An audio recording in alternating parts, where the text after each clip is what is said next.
Want more Marvel? Digging DC? Looking for the latest in nerd news? We got it all and more. This is Distance Nerding. We're talking about anything pop culture, movies, music, food, wrestling, whatever you're nerding out on, we want to talk about it. The Distance Nerding podcast celebrates all things you nerd out on. More nerd news, less nerd negativity. Each week, join Young Phil and John Mez 5000 as they discuss what's new in the nerd world and get your COVID. There were so many small businesses that were suffering. And what Dominic is doing is going to a lot of these comic stores and stores like Kyber and trying to help support the small businesses, while at the same time being an ambassador for an incredible show that we all love.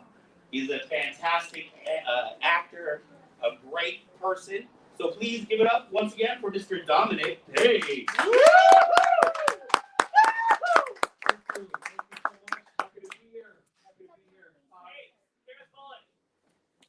For those who don't know about me, my history, I'm from New York, from a town called Ossining, New York. The town is named after a famous prison. It's the famous East Coast prison called Sing Sing Prison.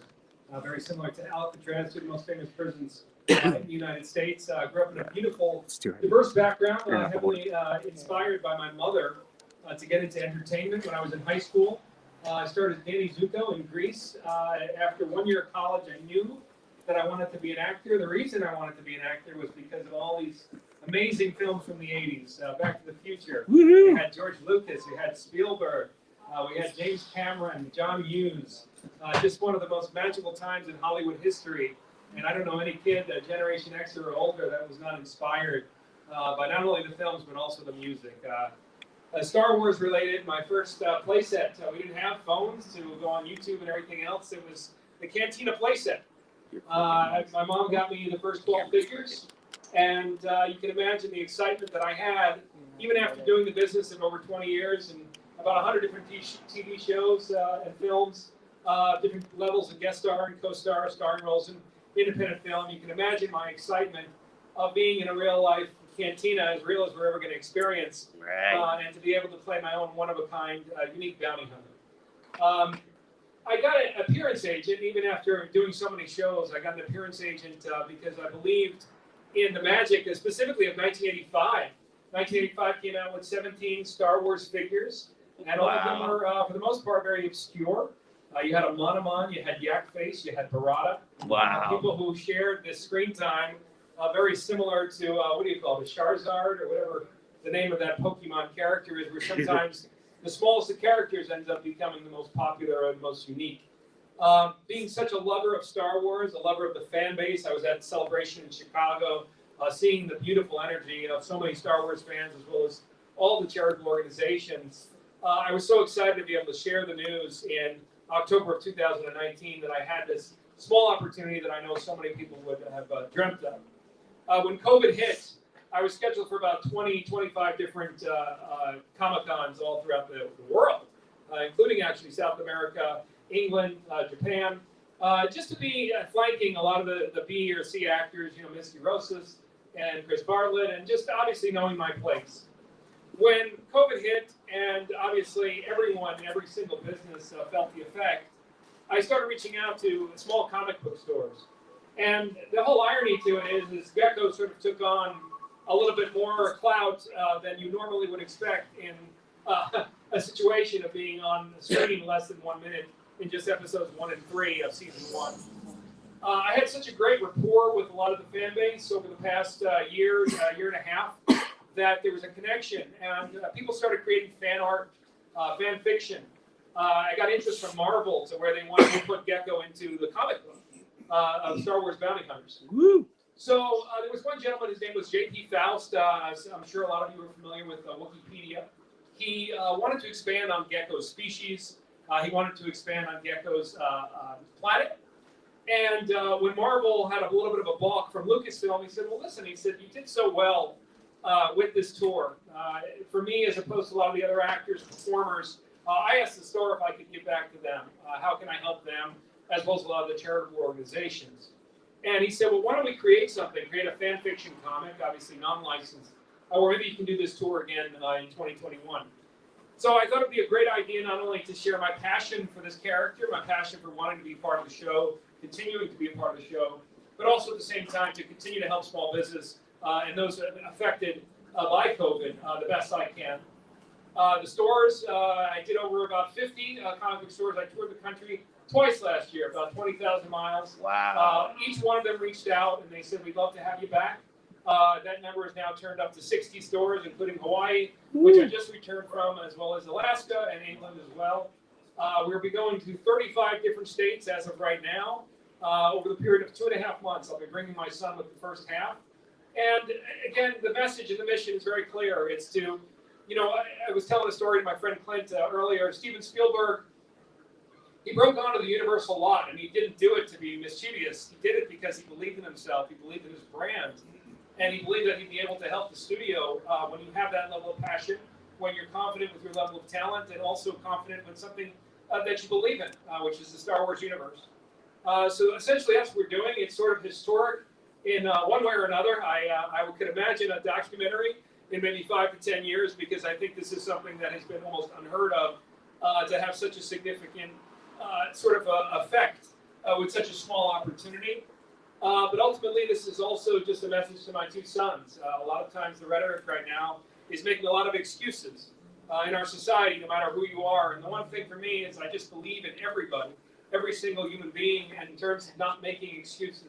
To being able to say, hey, listen, life isn't hard, life isn't easy, people are cruel, but also at the same time, I'm going to do the best I can with the smallest of opportunity that I have and try to make the most of it, and at the same time, try to help others. So that's been our mission.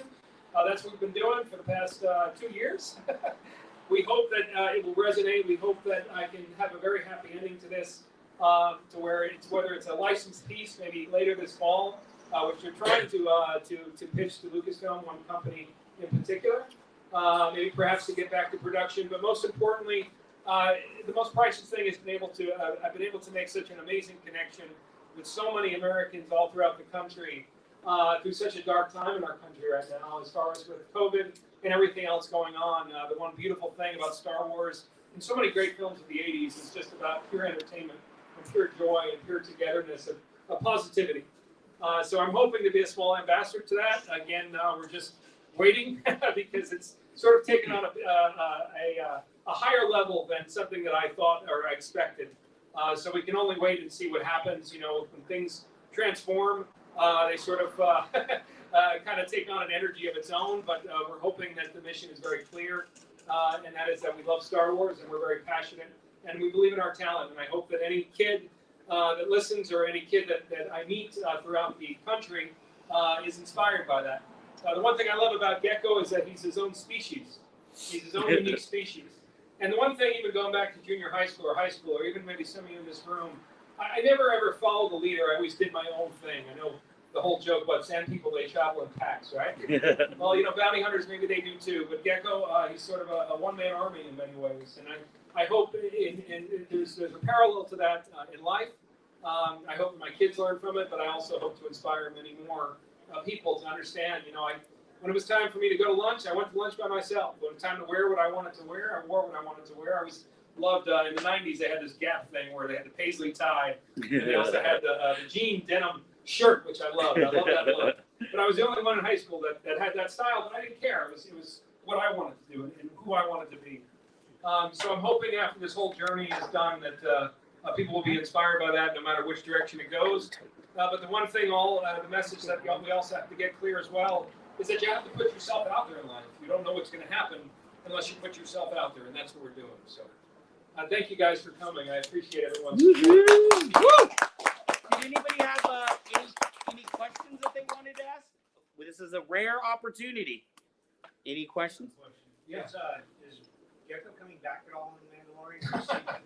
Yeah. So that's the sort of history of this, which I think might be historic. It's just this is probably one of the most aggressive and unique campaigns for a character that I think anyone's ever seen, at least at this level. I've heard stories of of course Elijah Wood, when he auditioned for Peter Jackson, he ended up going up to Laurel Canyon there and went to the back of the hills and he put on the ears, etc.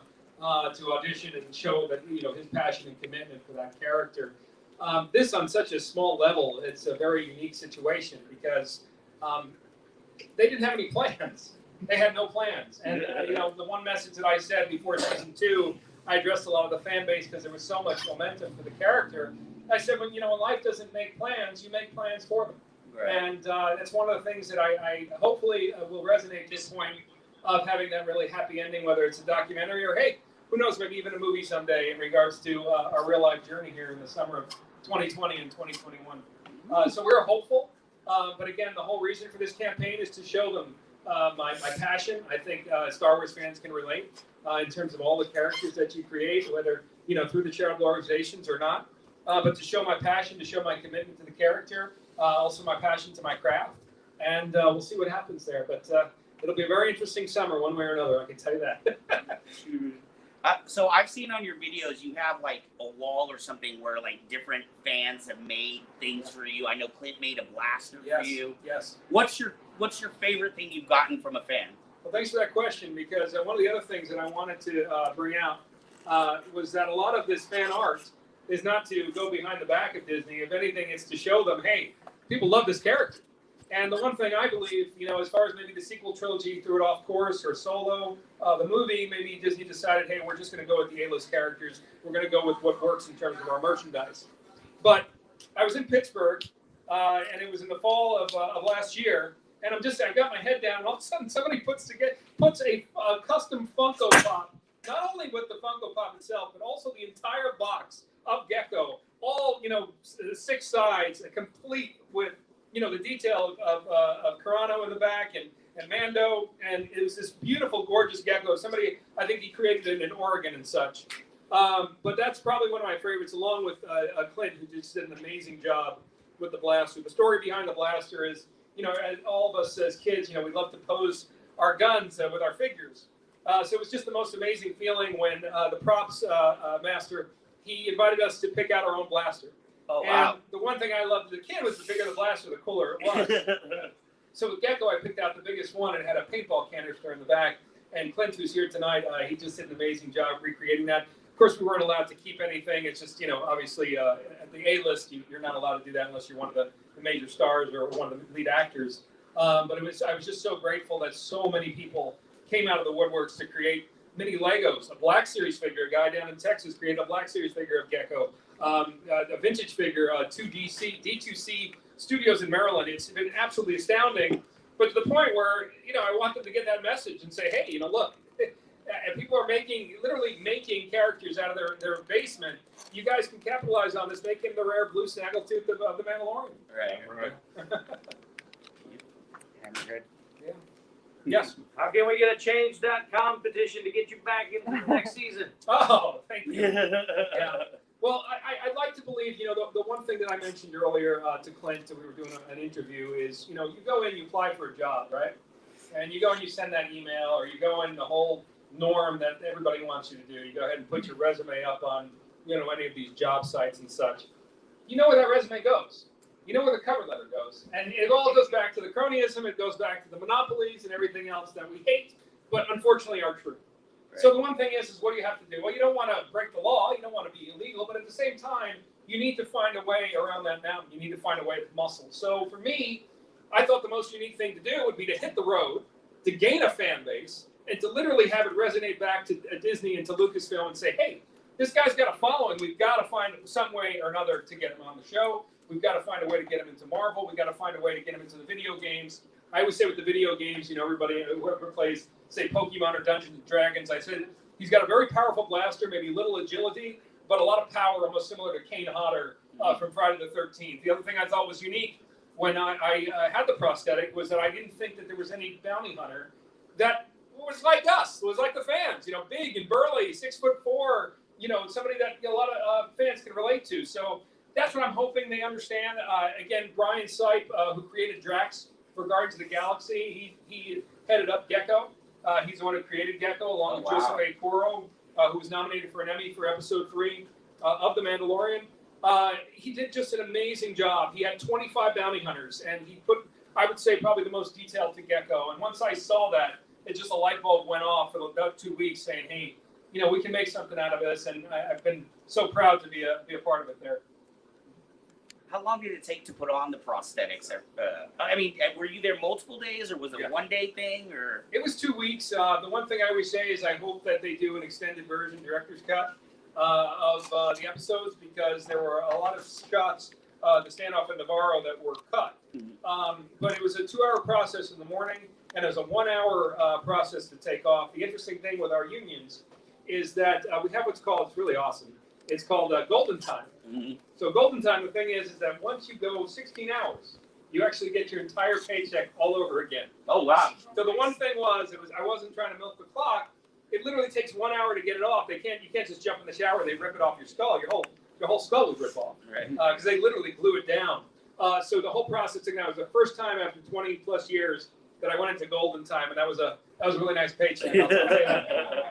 But 2 hours in the morning, and I always joke that if it was a modern day crime drama, I probably would have been gone crazy after 2 days, because it would have just been ho hum, dead on the street, kind of dead cadaver. Right. But it was just such a joy. I think every Star Wars fan would be able to relate the fact that the more detail they give to your character, the more pride you have in it. So it was really an amazing experience, those 2 weeks, those 10 days. It was so Hollywood the final day, because Hollywood, especially with production at that level, everyone's just, okay, on to the next, we're wrapped, thank you guys so much, goodbye. And for me, it was kind of like the Star Wars moment, like, maybe Tom Hanks in Big, I always joke around with, that it was so special. Yeah. I went around, I was trying, and it was just like these cold, like, sort of, assistant directors and PAs, like, I just want to get the hell out of there. But I'm literally, like, dropping off, like, greeting cards, being like, I just want to say thank you so much. Nobody cares. But it just kind of had to be there, because it's like, again, as a Star Wars fan, you're, like, so enamored with this opportunity, and they're just like, yeah, goodbye, go. Right. But it was a funny last day, because I of course, had a very well-written letter to Brian Sipe.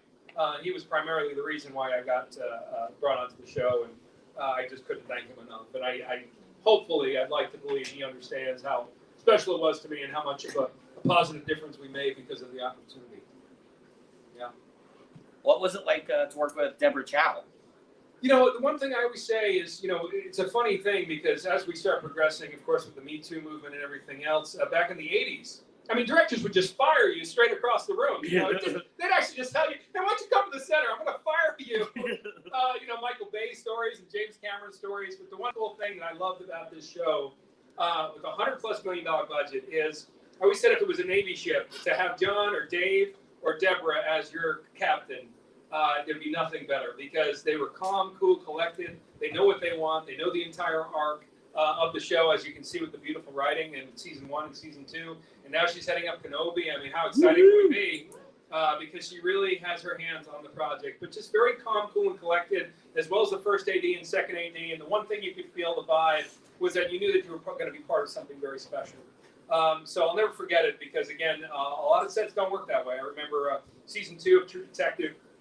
You got too many hands in the pot, and writers scrambling to try to figure out how the storyline's going to go. And unfortunately, sometimes it shows for the writing, and the proof is in the pudding for sometimes that tension. But you didn't feel any of that. So she's got a bright future ahead of her, but very calm, cool, and collected. And it was an honor.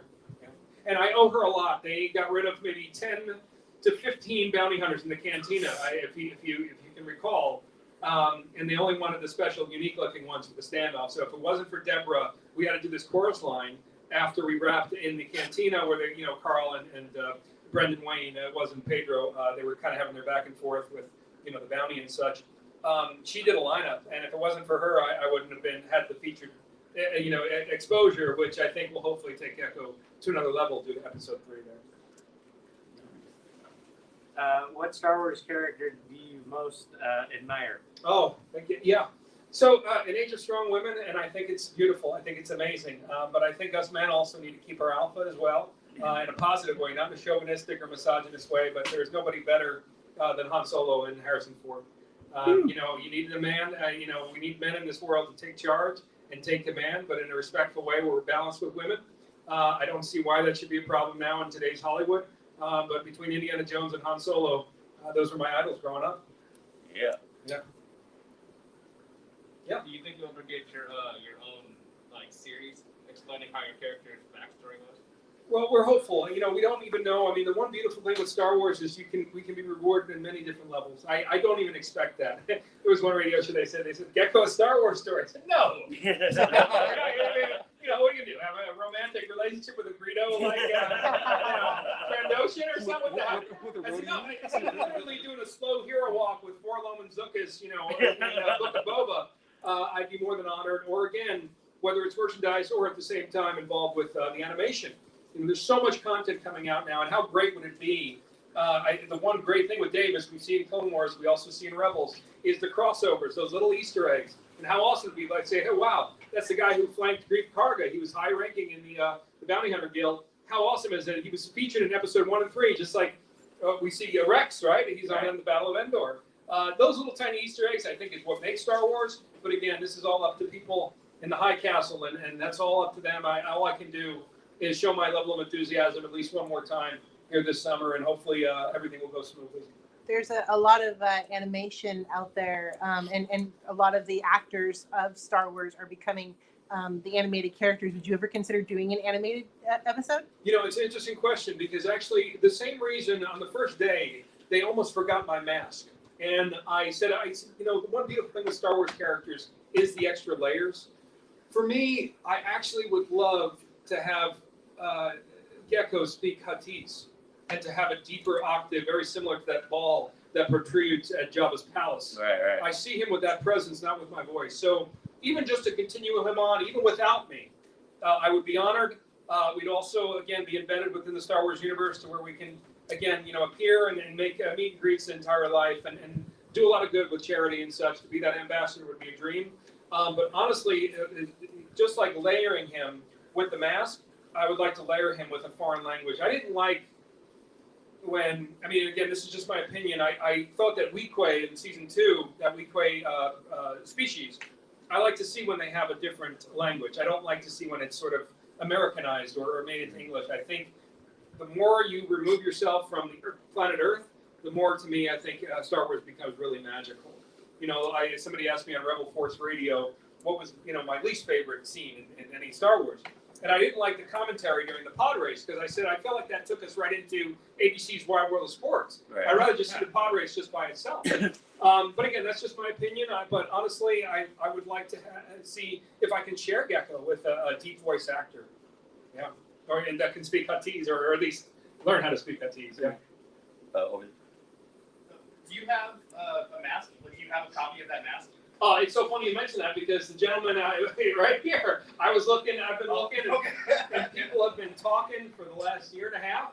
And the one thing is if we do get this blessing of licensing, or we do get our blessing from Lucasfilm or Disney, the one great thing I would love to do is I think would be one of the first actors in heavy prosthetics to show up as himself at Star Wars Celebration in 2022. So I'm hopeful to do that, and hopefully this gentleman's going to take it.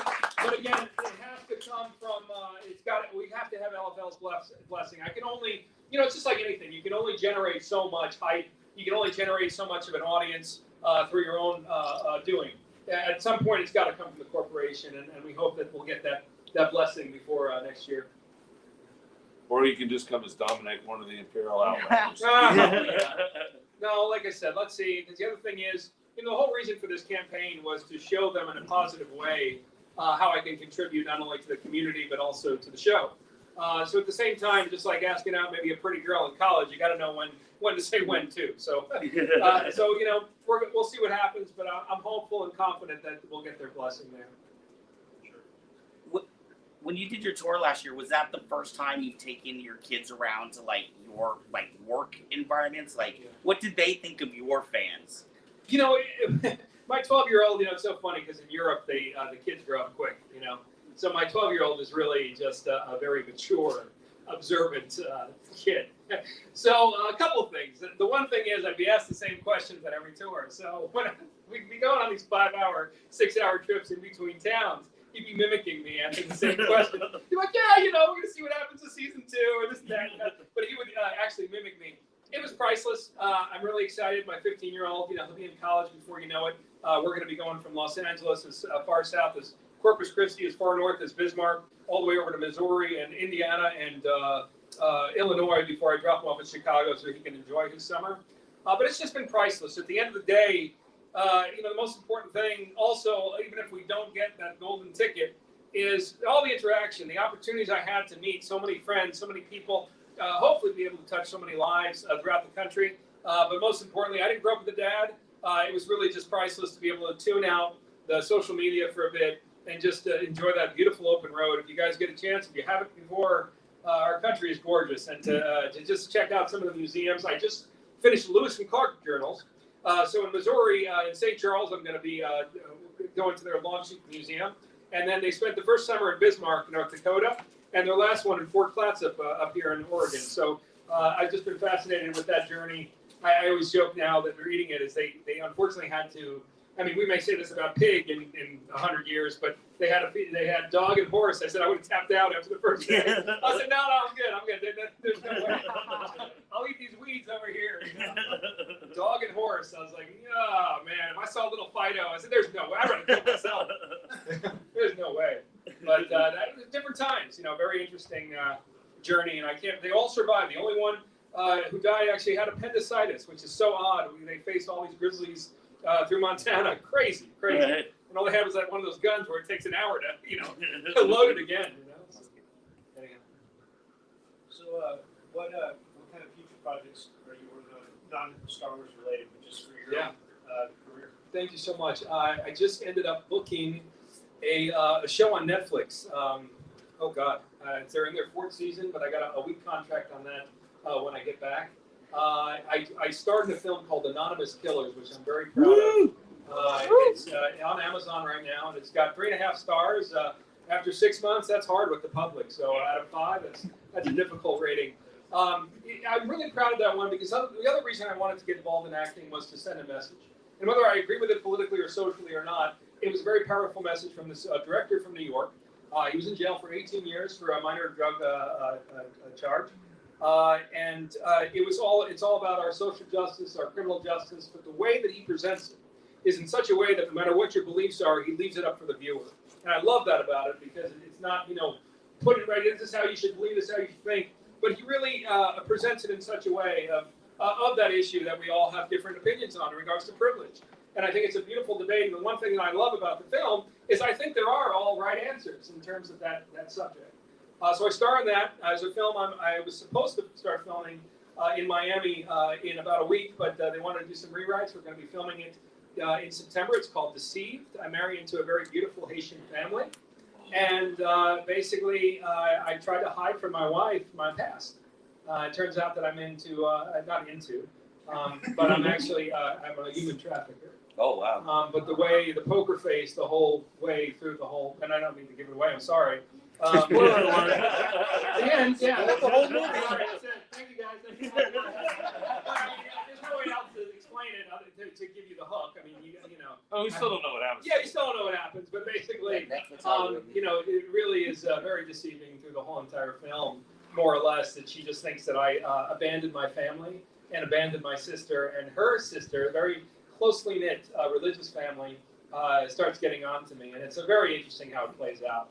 Beautiful, very powerful scene at the end where I end up. I mean, come on, it's okay. Spoiler. I end up going to the hospital, and one of my victims, my wife is a nurse, and one of my victims, I'm ready to bring some flowers to my wife, come around the corner, slow motion, and one of my victims is right there, and the flowers drop, and all of a sudden the drama starts playing out. So it'll be really interesting. I'm excited for that. But I just want to give a little more time with Gecko because, again, one of the ultimate reasons I wanted to be part of Hollywood was because of Star Wars. We love Lucas, we love Spielberg. I think it's a beautiful, neutral universe to where we can all appreciate. And that's, for me, I'm really passionate about that, about just bringing joy to everyone from all walks of life. And I think Star Wars still has that universe where it makes so many people happy and inspires people, and that's such a great feeling.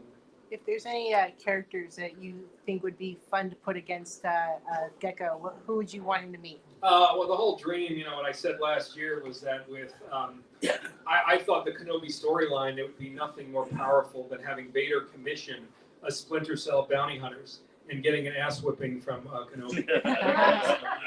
That would have been, yeah, Deborah was heading it up. So I said that numerous times. to be part of that Splinter Cell in terms of looking for that coveted little boy named Luke, and to be able to be a part of that. The one cool thing with Gecko is he's got these very, very thick gauntlets.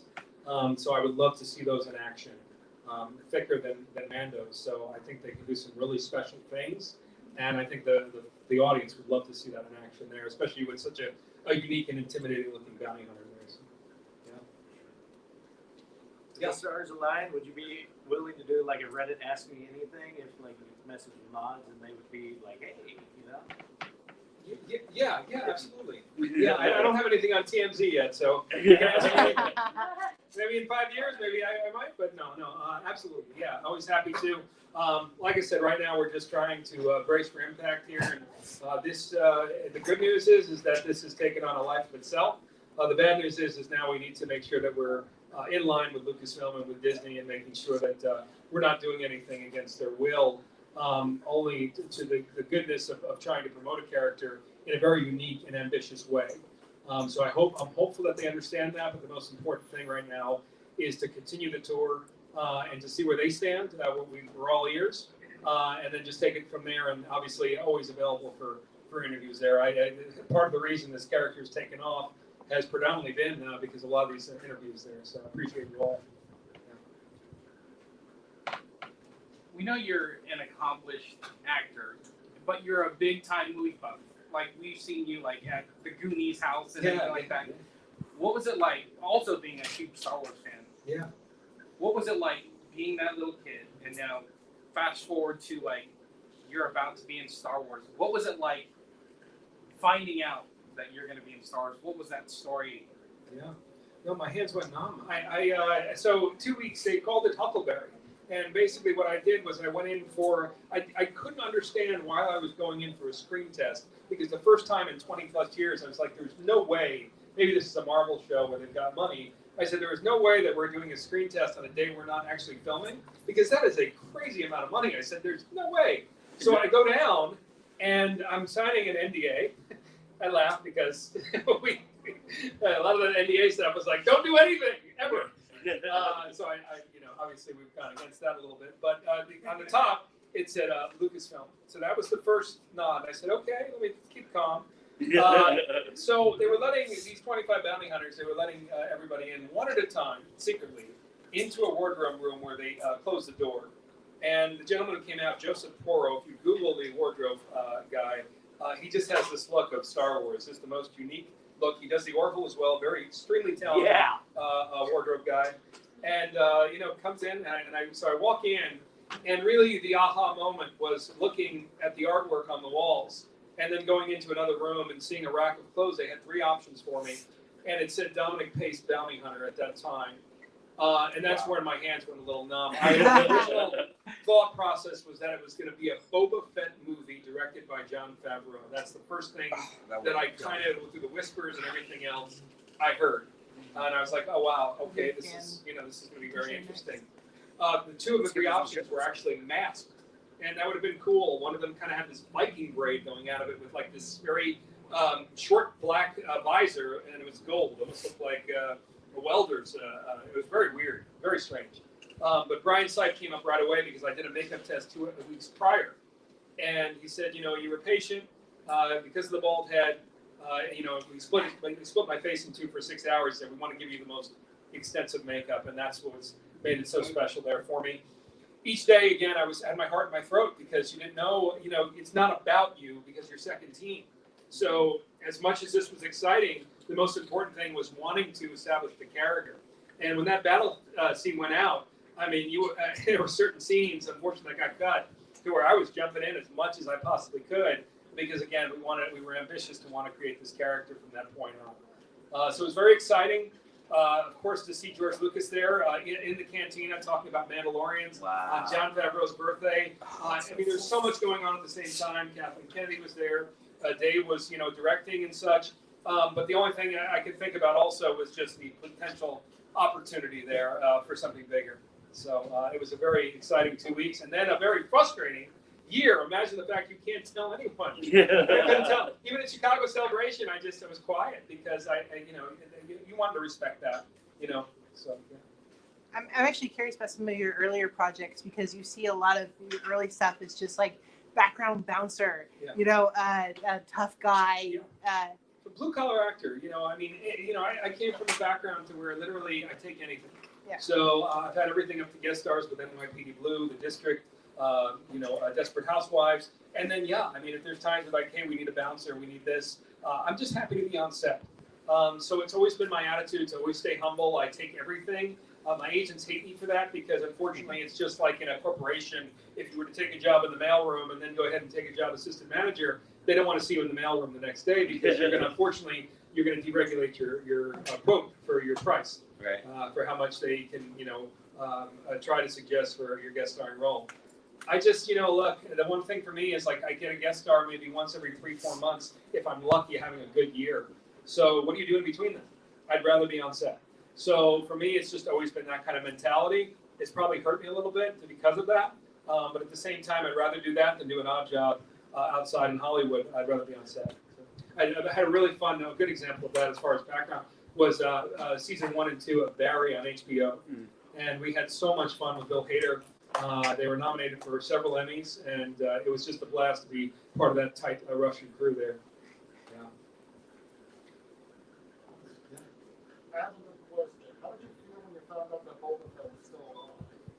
I thought that was very exciting. Obviously, I thought, if you have a jetpack and you go in a Starlight Pit, if anyone else survived, I'll tell you what's going to amaze me is, they heard crazy rumors. I don't think it's going to happen.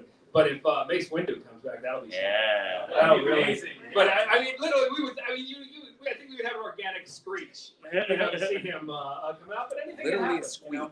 Anything happens. I'm excited. Tamora Morrison's an amazing actor. He's one of the most beloved characters in the Star Wars universe. So I think this is hopefully going to branch off to something with the top 6 bounty hunters there: Bosk and Forlom and Zuckuss and Dengar. I would love Dengar to be played by Vinnie Jones if I had my choice. He was originally a middleweight boxer who's passed away, but I think Vinnie Jones would be a pretty badass Dengar. Other than Gecko, who's your favorite character you've ever played? Well, there's a couple. One, just as far as being a boy as a kid, in terms of the action and the fun. I had a co-star on Prison Break season 4. And the one thing that I'll never forget, I was with the main cast for 3 days. We were out on an airport tarmac there, and I'm taking a Range Rover. I'm going 70 miles an hour, and they had me all squibbed up in blood packets because we get into this amazing shootout. But it was just a memory of being 8 years old and remember, going behind. We didn't have again all the technology. I was just playing cops and robbers, and we, interact with, as Rambo or Commando, all those fun. Imaginary things as Gen X boys, that to me was amazing because it was a return to childhood. As far as the role that I'm most proud of is just this recent one on this Killers, just because I like the powerful message that it sends. I'd like to believe that a lot of sociology teachers will present this film to their classes because I think it brings up a lot of great social and criminal issues in our country. But those would be 2 in particular. The one that I'm also very proud of is I was at it for 10 years. Anyone who wants to be an aspiring actor. In pounding the pavement, waiting tables, doing everything I could for 10 years, from the ages of, I want to say 17 to 27 years old. And when I was in 2003, I got my first major guest star on television. I was NYPD Blue, and I was opposite Gordon Clapp and Henry Simmons. And that meant a lot to me because, it's just like a minor league player to get up to major leagues and get to pitch that one time. It meant a lot because I put a tremendous amount of work into pursuing it for that long. So that meant a lot. What's your favorite hobby outside of acting? Yeah. I love movies. It sort of faded off. I have 2 major ones. I visited over 250 movie locations all over the country. One beautiful thing about studying acting is that it opens your mind to create a universe. And when I step around, say John Hughes location in Chicago of the Breakfast Club or Ferris Bueller, or you go up to Astoria, Oregon, and you check out the Goonies, a beautiful town called Brownsville, Oregon, up to 5. That is so beautifully preserved, one of my favorite locations, because it is literally the whole set of Stand By Me. And the one thing that I love with my imagination is I can truly feel being almost like that Mary Poppins scene where they jump into whatever picture they want. Even The Godfather in Staten Island, or it's Joseph Silva Beach in Martha's Vineyard with Jaws. To feel the whole movie around you. I was so addicted for about a good 5 years. Even down in Los Angeles, Back to the Future, Karate Kid, even going back as far as Gone with the Wind. Also, It's a Wonderful Life. They still have the swimming pool there. That's one of my favorites. And then also, I'm a huge baseball fan. I was the first dream to be a Major League Baseball player. I have 4 stadiums left to visit out of the 30. We're hoping on this tour to knock off Detroit and Miami. Yeah, those are the two. It's baseball stadiums and just visiting locations. I finished all 50 states, so I'm really excited about that. And, but yeah, those two hobbies. Let's see, you're about 2 blocks away from where Pat Morita graduated from high school. Oh, wow. And you're about a mile away from where they filmed Howard the Duck. Oh, very cool. Very cool. Oh, that was actually Felix Sela, who he's a Star Wars legend who passed away a couple of weeks ago. Right. Yeah, amazing. In fact, you can throw a stone to where they actually shot some of Star Wars. Oh yeah, Endor is an hour That's and a half from here. That's Yeah. right. Yeah, yeah. That and it's funny because there's only one shot in Hollywood, the lot, which they did the interior cantina scene. Nothing else was in Hollywood, I don't think, other than the special effects stuff in the valley. And then of course you got Death Valley and then Yuma there. But yeah, I always wanted to go up there to the tip of the border right there where they filmed Return of the Jedi. This might be kind of a silly question. That's all right. Have you ever met one of your idols from your childhood? Just Yes. a full fanboy. Yeah. It was less about a movie star necessarily. I mean, to me, he's a movie star. But look, we're all cultural. The one thing for me is, life has not been easy for Italians. Chaz Palminteri, if any of you are familiar with this actor, he was working, even selling his vacuum in order to pay rent when he was in his 30s.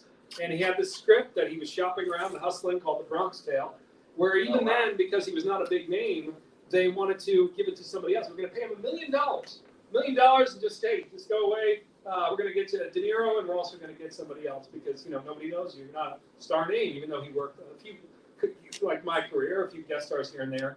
But I had the privilege of a failed series on CBS. It was called Dr. Vegas. It starred Rob Lowe and Joe Pantoliano. It originally was to be Tom Sizemore. Sizemore just finds a way to does not make it work out. But Chaz Palminteri took his place, and I got to spend 2 days with Chaz. And it was a dream because, to me, he inspired me culturally, too. The fact that, again, sometimes you don't get that break until you're 40 or older. Look at Morgan Freeman. So that was really inspirational because, again, he's now turned that into an empire with his Broadway shows and one-man shows. And, of course, such a very famous movie there with De Niro and Pesci and everybody else. So it was actually Chaz. But as far as energy, in terms of never having an ego, the reason is because I spent 2 months with Hugh Jackman on Van Helsing. I doubled Frankenstein. And also I was one of the orcs with Will Smith. And the reason I mention them both is because from start to finish, I don't even have this energy. But for 15 hours, you would not believe watching them. Even just, we had nothing to do. We were even just sitting down and eating. And you're exhausted by the 10th hour. And their energy is so addicting. It's absolutely amazing. You say, oh, well, you got to have luck. There's a certain energy about some of these movie stars and their work ethic. Even The Rock, if you follow him, getting up at 4 o'clock in the morning to work out, or you just have to tip your cap because they're there for a reason. And those two in particular, it wasn't so much starstruck, it was just respect for their positive attitude and understanding to never have a negative attitude. If those stars can be amazing, then there should be no excuse for any divas or male divas. Most favorite behind-the-scenes moment you've had on set? What's behind the scenes? Any movie, any TV, any. Yeah. It's kind of a funny one. I am a Craig T. Nelson fan, and I love Poltergeist. Yes. And so this is just kind of a random thing. But basically, I guest starred on The District. I played a murderer. Oh, God, I forget my character's name. But anyhow, we're heading to lunch. And it's just out of the blue. There was a line that he said in Poltergeist called tequila to kill you. And he just said it, just out of the blue. And it was just so like Family Guy. I was like, oh my God, he said it. So I'll never forget because we're heading to lunch. And it's just, again, those childhood stars for me are so magical. I don't really, even, 20-something big movie stars. It's those that were from my childhood. Matter of fact, I was just having lunch at a place in the Valley, and there were 2 actors from Popeye. It was Paul Dooley, who played the dad in Sweet 16 Candles. He played Wimpy. And it was also Donovan Scott, who was also in Police Academy as well. But I geek out on that stuff because, again, I remember, the most vivid memories of being in my grandmother's house, watching HBO and watching these movies just on repeat. So that was really magical. And also one of the most magical movie locations I've ever been to as well. It's in Malta, and they still have the whole Popeye Village up, which is absolutely amazing. Wow. If you ever get a chance, Google Popeye Village. The whole village is up. If you're Robin Williams fans, who isn't? It's just really beautiful and magical to go there if you're ever in the Europe area. Wow. Yeah. Do we want to take one more question, maybe from someone who hasn't asked a question, or you? Have you ever thought about going to voice acting? It's a great question, and it's very ironic what ended up happening. I had one of the best agents ever for voiceovers. The whole catch-22 was I was still had a survival job at night. I would get handed 3 to 4 different scripts a day. And I had what was called a snowball at home, to where you can record yourself from home. So normally what you do is you would go into the studio, because the great thing about going to the studio, and the positive thing and the right thing is, you can get an adjustment from your agent in case you're out here in left field. Well, with the snowball, you're in pajamas, you're at home, it's like, I'll just dial it in, I'll just send it in. Well, like I said, the one thing is, it's not your fault, but you have to make a choice, and that could be completely off in left field. The other thing is, too, it was coming in so heavy, I couldn't keep up.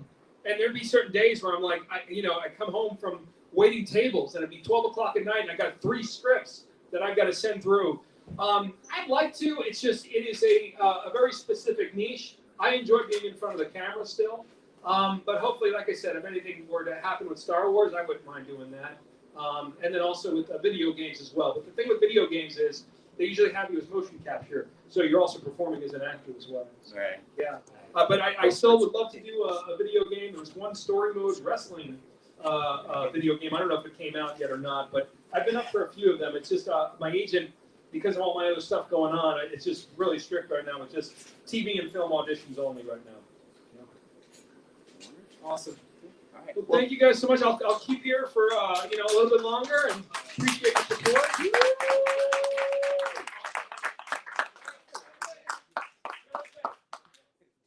Final raffle of the day. Oh yeah, is everybody in for the raffle? Does everybody in here put their name in that needs to? Richard, Dominic, you put your name in? No. We are giving away Street Fighter. Go do it. Hang on 1 second, Ezra. Yeah, I was gonna say, I don't think I'm gonna put his name. Yeah, go ahead, put it in. Yeah, thank you so much. That's very kind. Olive oil. Yeah, put your name in. Please put your name in. What? Yeah. Oh, Dominic, just so you know, too, somebody called in. Somebody who knew you and said he was driving to Brentwood. So he said it was going to be I am what I am, and that's all that I am. You should be here. I never did any. Ezra, we don't have them all yet. I'm waiting. Okay. Yeah, we're still live. We're still live. We have how many people are online? We are. We only 4 people on there. Yeah. All right, so I don't know how we want to figure out like who would get a autograph thing for Dominic. I didn't know if we should. We have 1 viewer right now. Okay. Whoever it is, say something, I guess. We have 2 viewers. We are going up. So I don't know if we choose one of those people and let them choose a photo for Dominic to autograph, or if we just have him do it and then send it out to them. Okay. So let's, What do you think? His comments. yeah. There's a forum, right? You want to just let him choose?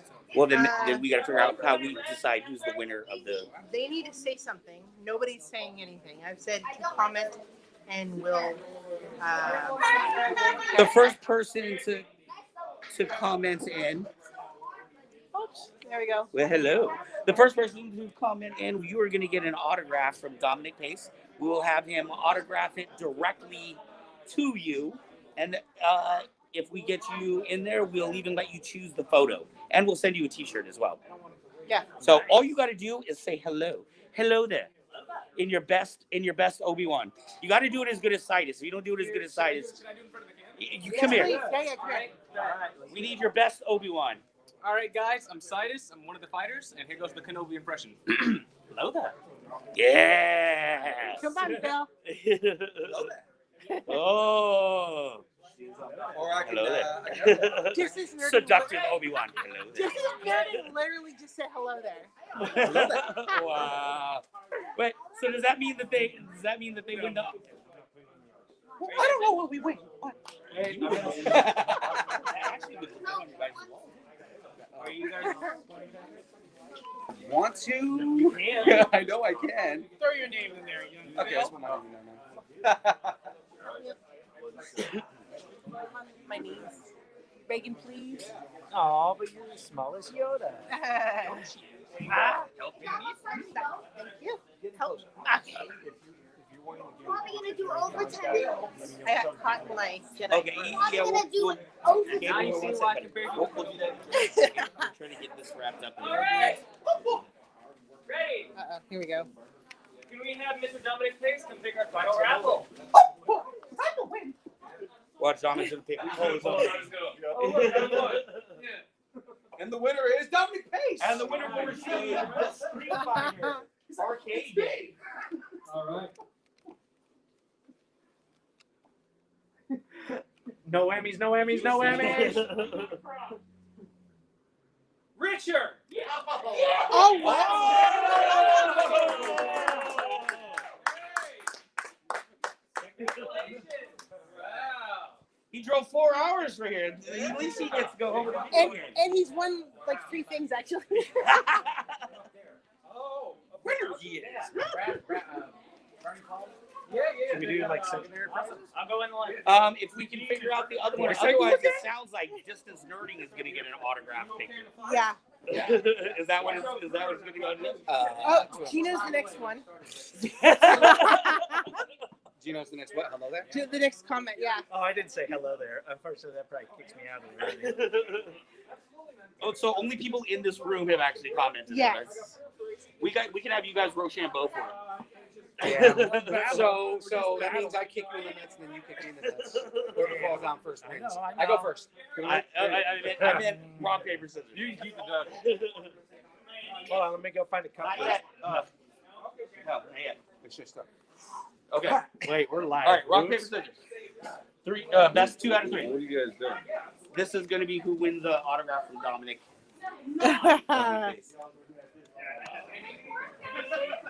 Oh boy. Ready? Rochambeau. Oh, go. Oh, we did. We got Rochambeau. Oh, that one? Okay. Ready? On 3 or we count to 3? Rochambeau, go.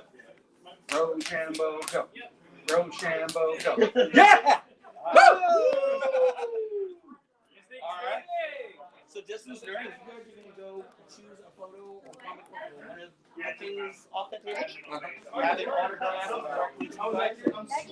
And you guys, well, you guys are getting t-shirts anyway, so. It's in the back. You already got something. What? It's in the back.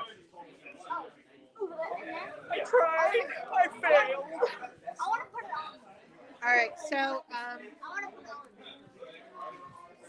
hi guys. Thank you for joining us with this episode. Oops, I'm dropping things. Thank you for joining us. We will see you next week on Friday for a regular episode. I can't remember who's on. We have a very special episode actually. So don't forget to join because it's a little bit of a throwback for Star Wars to wrap up our May 4th event. So join us and thank you and have a good night. And then please.